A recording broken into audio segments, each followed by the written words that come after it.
Olá, estarei iniciando uma série de estudos que falarão sobre princípios norteadores da Palavra de Deus. E nessa série de estudos nós trataremos sobre medo, ansiedade e preocupações. Hoje estarei falando sobre ansiedade e o texto básico está lá em Filipenses capítulo 4, dos versículos 6 a 9.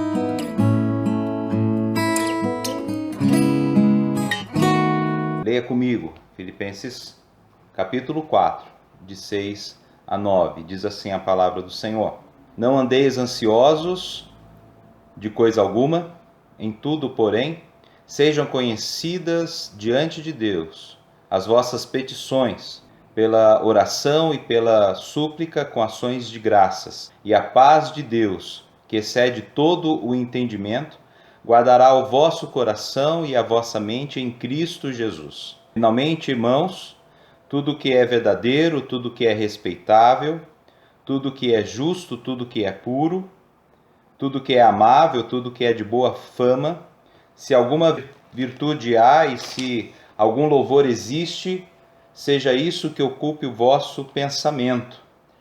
O que também aprendestes e recebestes e ouvistes e vistes em mim, isto praticai, e o Deus da paz será convosco. Esses princípios norteadores para uma vida cristã, ele vai tratar de um elemento básico e um elemento principal da caminhada cristã, que é a confiança em Deus. Será que a ansiedade, a preocupação e o medo não são sinais de uma vida que está faltando confiar mais em Deus? Essa é a pergunta que nós devemos fazer para entender esse princípio básico da confiança em Deus. Paulo, ele aqui na sua carta aos Filipenses, ele está tratando de um problema de relacionamento de Evódia e Sintique, e esse problema estava trazendo uma perturbação para a vida da igreja e tirando a paz dos filipenses. E Paulo então vai tratar esse problema, mostrando que nós temos um Deus de paz, temos um Deus que nos dá uma paz que excede o nosso entendimento. E ele fala que nós não devemos andar ansiosamente, não devemos ter ansiedade como guia das nossas vidas, e nós devemos então não ter ansiedade e confiar em Deus. Vamos partir para o versículo 6, que diz: Não andeis ansiosos de coisa alguma.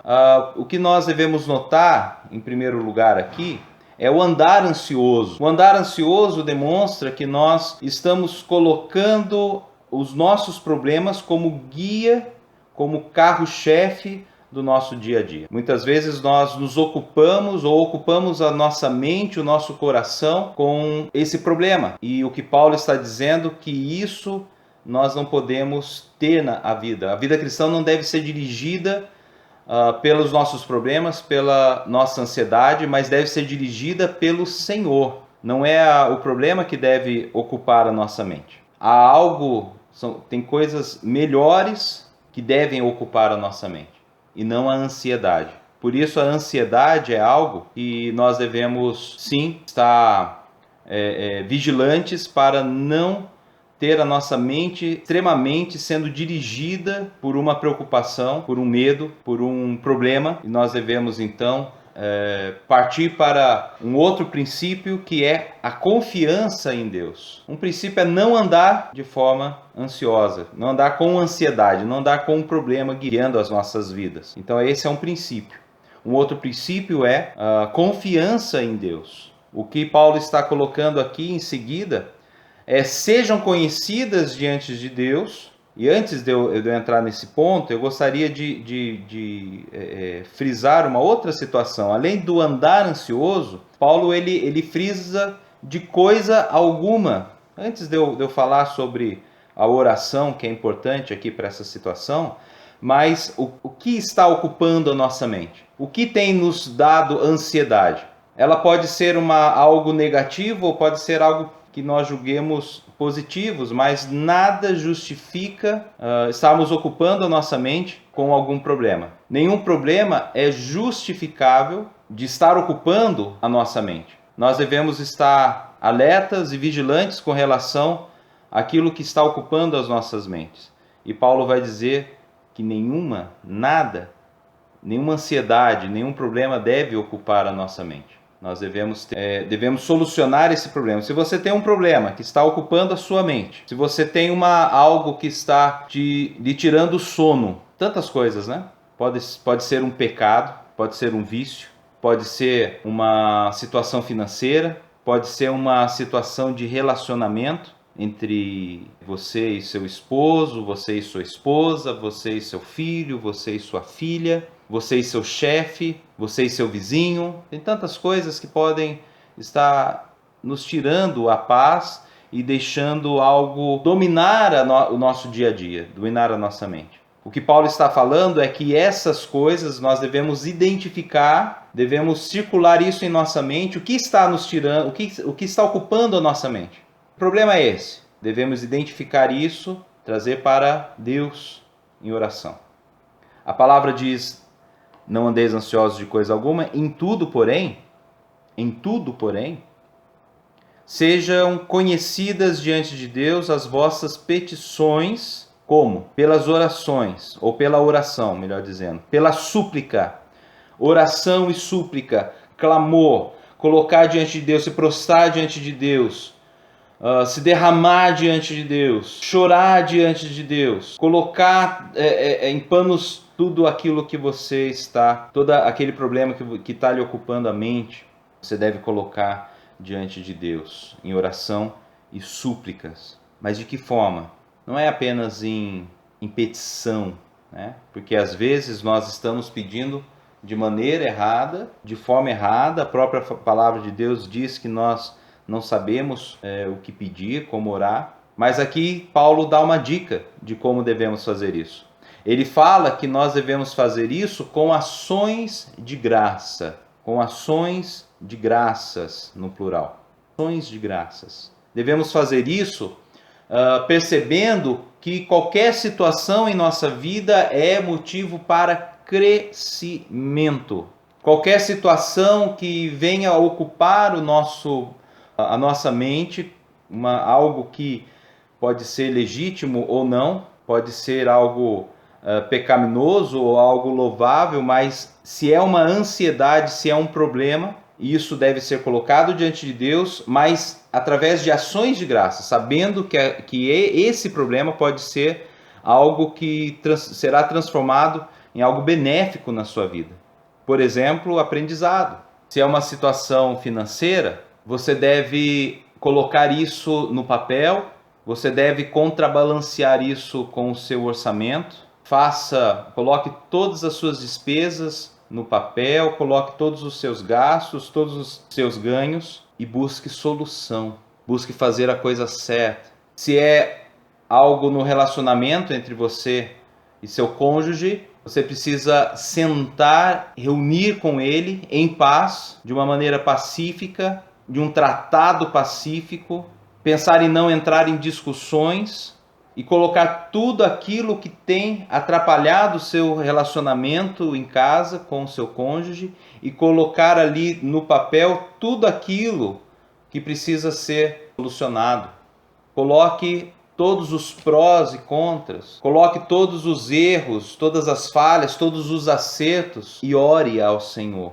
Se é um problema relacional, marido e mulher, e se vocês dois são servos do Senhor, você deve orar junto com seu esposo ou junto com a sua esposa e pedir direcionamento ao Espírito Santo e agir na conformidade da palavra de Deus. Não é diferente no problema de vício, não é diferente no problema de ordem de outros relacionamentos, seja pais e filhos, seja patrão e empregado, ou empregado e patrão, seja, enfim, qualquer outro tipo de relacionamento, entre irmãos na igreja, por exemplo.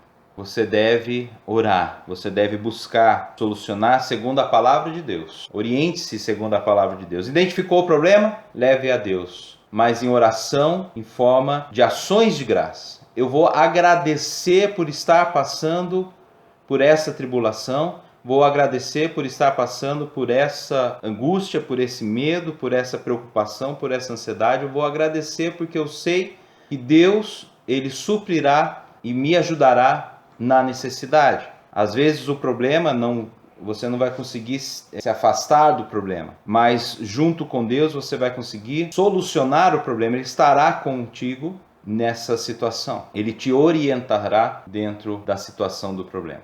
Lembra que para isso precisamos confiar no Senhor. E há um salmo muito importante, muito verdadeiro, cheio de promessas, que é o Salmo 37, e ele vai trazer o assunto de confiança. Devemos confiar em Deus. E o tema principal desse salmo é exatamente a confiança. Salmo 37, de 3 a 8, ele vai dizer assim: confie no Senhor e faze o bem, habita na terra e alimenta-te na verdade.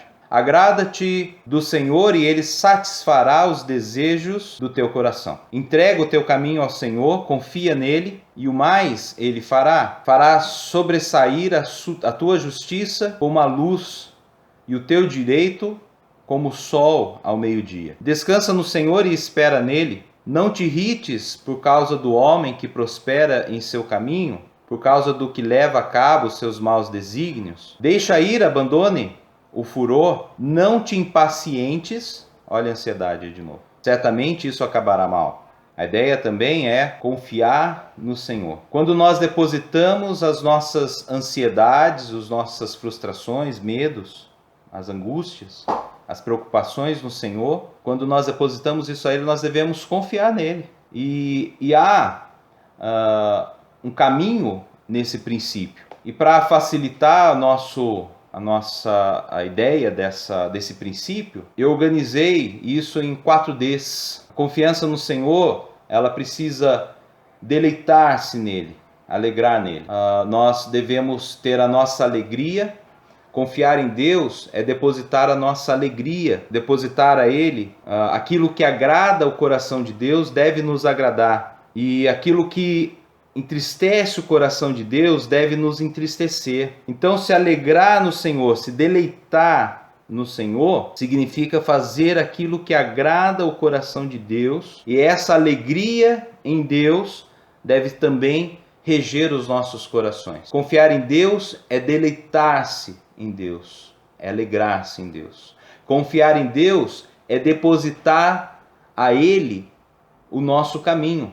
Depositar é entregar a Ele o nosso caminho. E é um depósito mesmo, é algo que rende um lucro para as nossas vidas. O nosso caminho depositado nas mãos do Senhor significa confiança, significa colocar Deus à frente dos nossos projetos, dos nossos objetivos, daquilo que temos como aquilo que rege as nossas vidas. O caminho depositado em Deus significa confiança. E confiar em Deus também é descansar nele. Então, deleitar, primeiro D. Segundo, depositar nossa confiança. Terceiro, descansar nele. Se eu depositei a minha confiança, se eu entreguei o meu caminho ao Senhor, eu devo descansar no Senhor tranquilamente.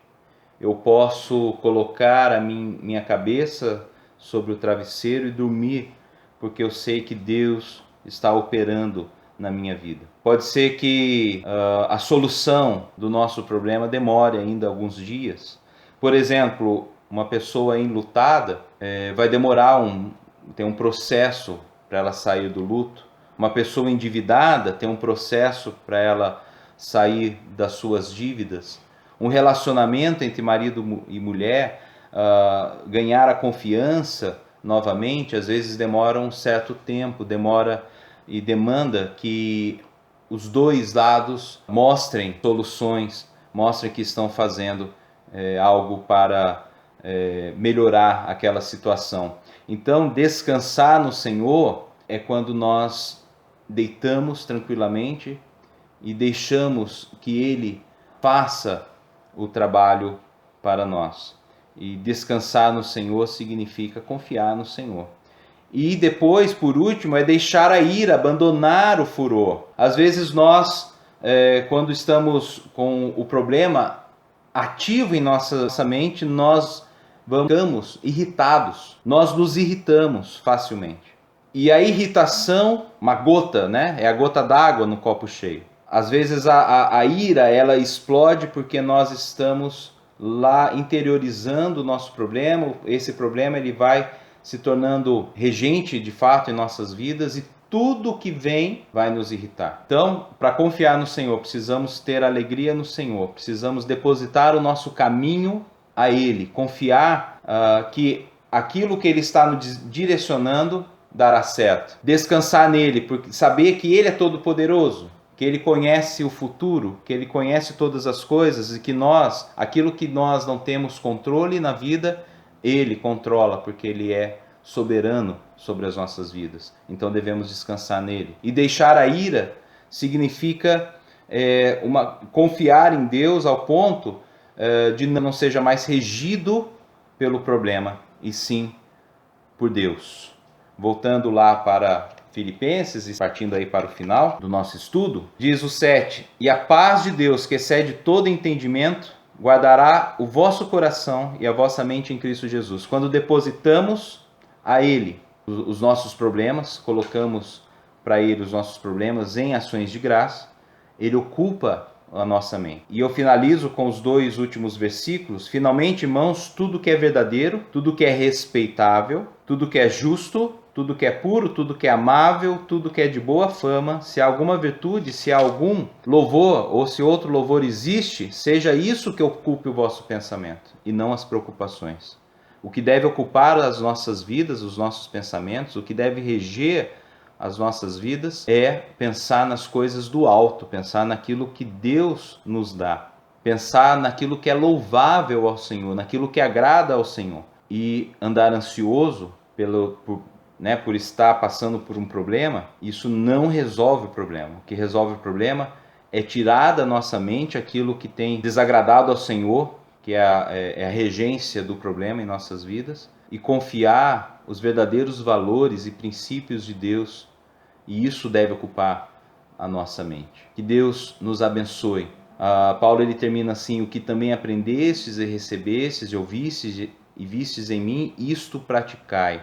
Que o nosso testemunho, que a nossa vida, que a maneira como nós vivemos, que o nosso comportamento, os nossos hábitos, eles sejam ações de louvor ao Senhor, porque sendo feito dessa forma, a paz de Deus estará conduzindo as nossas vidas.